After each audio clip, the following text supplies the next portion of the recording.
你相不相信命运这一回事呢？我是相信的。那么是什么决定了一个人的命运呢？有人说是运气。比如说吴军老师有一位邻居家的姐姐，高考时超水平发挥，本来可能只能考一个普通的一本院校的她，居然考上了清华大学。再比如说有一个人运气好到爆，买彩票中了1000万的大奖，这个时候会有很多人说他们运气真好，命真好。吴军老师的邻居姐姐和中彩票的人运气确实很好，但命真的很好吗？那也未必。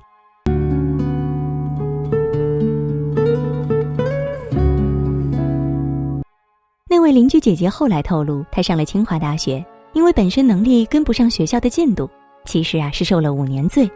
后来的生活轨迹该是什么样还是什么样，没有因为一次好运而改变。彩票中大奖的人也是如此。美国有研究表明，几乎所有中大奖的人都会在10年内把中奖所得的所有奖金败光。有人说是出身，我相信你一定听过这句话，条条大路通罗马，但有的人就出生在罗马。确实，一个好的出身可以给到人更高的起点，获得成功的机会也比普通人要高得多。但是有好出身的人就一定有好命运吗？也不一定。曹雪芹有一个好的出身，但是后半生的命运也并没有如一开始设定的那般好。活着里的富贵，出生时享尽荣华富贵，后半生颠沛流离，为生计操碎了心。同样的，也有许多出身不够好的人，靠着自己的不断努力，过上了比原先更好的生活，改变了自己的命运。比如农家出身的俞敏洪，不断读书和学习，走出了小村子，创办了新东方，改变了自己的命运。再比如3次参加高考的马云，好运降临的时候，及时把握住了机会，创办了改变我们生活的阿里巴巴。所以说，有一个好的出身，或是有一次或几次的好运，并不能让一个人真的变得好命。同样的，生于贫穷之家的人，只要努力提高自己的格局和能力，未必没有好运。我们都在说格局，那么什么是格局呢？有一句谚语说的特别形象，再大的烙饼也大不过烙它的锅。你可以烙出饼来，但你烙出的饼再大，也要受到那口锅的限制。我们所希望的未来就像是这张大饼一样，是否能烙出满意的大饼，完全取决于烙它的那口锅。这就是所谓的格局。所以我们能拥有怎么样的命运和未来，完全取决于我们格局的大小。格局大的人和格局小的人，过的是不一样的人生。工作上，在职场中，每个人都可能会遇到比较难缠的同事或客户。小格局的人容易盯着眼下的令你不开心的事情耿耿于怀，整天没有好心情上班。但大格局的人懂得忽略个人的情绪，站在更高的立场去看整件事情，把更多的精力放在提升自身的能力和业绩上。情感上，相信大多数人都在谈恋爱或者已经结婚生子了。在感情生活中，经常会有鸡毛蒜皮的小事儿影响你的心情。小格局的人总把心思放在另一半的身上，整天想的是另一半是不是真的爱自己，很容易因为对方的一些小举动而不开心。但是有格局的人会明白，感情只是人生的一部分，自己的人生还有很多其他的事情要做。当一个人的心力被很多正能量的事情充满后，就不会再跟耗费心力的琐事纠缠了。人品上，人品是一个人的立身之本。在一次阿里巴巴内部展开的中秋抢月饼活动中，4名程序员修改脚本，瞒着公司多杀了124盒月饼，被公司无情开除。这就是小格局的人，为了一点点小小的利益，丢失了自己的人品和原则。大格局的人绝对不会因为不属于自己的东西而动歪脑筋，他们如果真的想要更多的月饼，只会自己努力挣钱，然后光明正大的买。那么我们要如何提高我们的格局呢？一是转换心态，以主人公的心态对待每一件事。作家刘墉在书里讲过一个故事，曾经因为大学时期的同学跟他抱怨，说老板太坑爹，每天累死累活的工作，只给一点点工资。刘墉听罢，故意跟同学说，这么坏的老板不做也罢，但你岂能白干了这么久，总要多学一点再跳槽，所以你要偷偷学。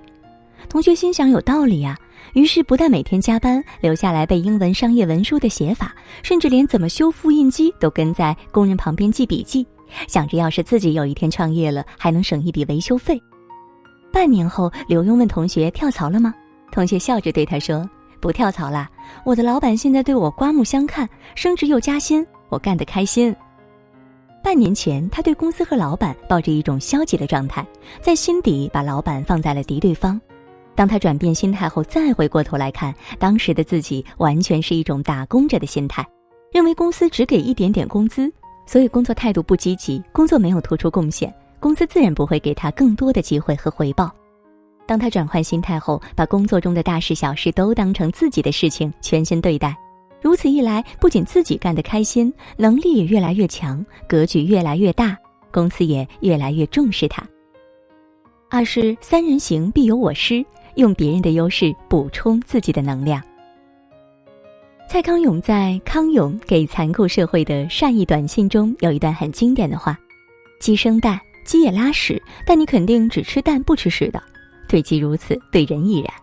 每个出色的人都会生蛋，也会拉屎。例如他很会开公司，那你就买他家股票来赚钱。至于他乱说话，你就不要学。你最要紧的是多吃鸡蛋，少理鸡屎，吸取营养，壮大自己。很多人放着蛋不吃，整天追求屎，难道你靠吃屎能变壮大吗？如果一个人整天盯着身边人的缺点，便会觉得身边的朋友都不是什么好人，世界全是阴暗面，一不小心就裹挟在负能量的漩涡里出不来。但是当他以更加包容的心态对待身边遇见的每一个人，汲取他们身上的正能量，并内化为自身成长的养料，格局自然会越来越大。三是遇到烂人不计较，碰到破事儿别纠缠。我不是潘金莲中李雪莲就是一个典型的因为与烂人烂事纠缠而毁了自己生活的女人。李雪莲是个农村女人，为了分房子与丈夫假离婚，不料最后丈夫趁机把假离婚变为了真离婚，与另一个姑娘结婚过起了日子。于是李雪莲告上法庭，要求丈夫与自己复婚。如此两人因为房子和离婚的事情纠缠了10几年，最后以丈夫的去世结束了这场闹剧。李雪莲的格局无疑是很小的，离了婚其实完全还可以重新开始自己的生活，却因为一个烂人一件烂事儿纠缠10几年挣脱不出来，最后毁了自己的半辈子。尼采在《善恶的彼岸》中有这么一句话：与恶龙缠斗过久，自身亦成为恶龙；凝视深渊过久，深渊将回忆凝视。遇到烂人不计较，碰到破事别纠缠，被人看清了诋毁了，别在心里介意太久，更别想着如何以其人之道还治其人之身，而是不断努力争取早日脱离那个圈子。感情上受到了伤害，不要总想着你不让我好过，我也不让你好过，死死不愿放手，学会高傲的转身，留着更好的自己，遇见对的那个人。我相信命运，但我更相信每个人的命运都掌握在自己的手里。命运从不偏袒任何人，却一定垂怜认真生活的人。你做3、4月的事，在8、9月自有答案。心态好一点，格局大一点，早晚有一天你会玩转了命运，惊艳了时光，既无人能替，又光芒万丈。如果你也喜欢这篇文章，请点击订阅与分享，也可以在评论区留下你的看法。感谢您的收看，我们下期再见。